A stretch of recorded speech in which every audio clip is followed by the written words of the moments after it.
તારકચિહ્ન ડાંગ જિલ્લામાં પાણી પુરવઠા વિભાગમાં નિવૃત્ત જજ સાહેબની કમિટી દ્વારા તપાસ કરવામાં આવે તો ચોક્કસ નિરાકરણ આવશે, બાકી કાંઈ થશે નહીં. તારકચિહ્ન ડાંગ પાણી પુરવઠા વિભાગનો ઉડીને આંખે વળગે તેવો ભ્રષ્ટાચાર. તારકચિહ્ન કોટબા ગામે નવી બનેલ ઓવરહેડ પાણીની ટાંકી રિપેર કર્યા પછી પણ બીજી વખત ચારેય બાજુથી લીકેજ. તારકચિહ્ન ટાંકીમાં પાણી ભરતાની સાથે જ ચારે બાજુથી પાણી નીકળતા નબળી કામગીરી કરાયાની ચર્ચા. તારકચિહ્ન પાણીનો પ્રશ્ન ઉકેલાય તે પહેલા જે પાણી લીકેજનો પ્રશ્ન ઉઠ્યો છે. તારકચિહ્ન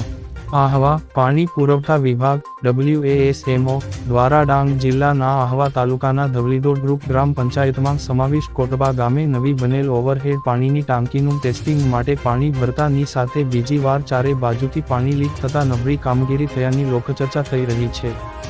લોકો દ્વારા મળતી માહિતી મુજબ એપ્રિલ 2023માં તૈયાર થઈ ગયેલ આ ટાંકીમાં પહેલી વખત ટેસ્ટિંગ માટે પાણી ભરવામાં આવ્યું હતું, જે પાણી ભરાતાની સાથે જ લીકેજ થઈ હતી, જેની ફરિયાદ ગ્રામજનોએ 6 એપ્રિલ 2023ના રોજ સ્થળ તપાસમાં આવેલ પાણી પુરવઠા વિભાગના અધિકારીઓને રૂબરૂ કરવામાં આવી હતી,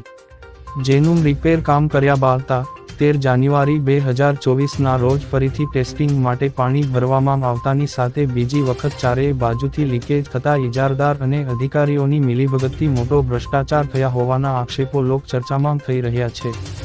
પાણી પુરવઠા વિભાગ દ્વારા ઘાણા પાણી પુરવઠા યોજના અંતર્ગત લાખોના ખર્ચે 1.10 લાખ લીટર, 2.40 લાખ લીટરની 2 ભૂગર્ભ ટાંકી અને 1 ઓવરહેડ પાણીની ટાંકીની કામગીરી એપ્રિલ 2023માં પૂર્ણ થઈ ગયેલ હતી, જે ઓવરહેડ ટાંકીનું ટેસ્ટિંગ માટે પાણી ભરવામાં આવતાની સાથે ચારે બાજુથી લીકેજ થઈ હતી,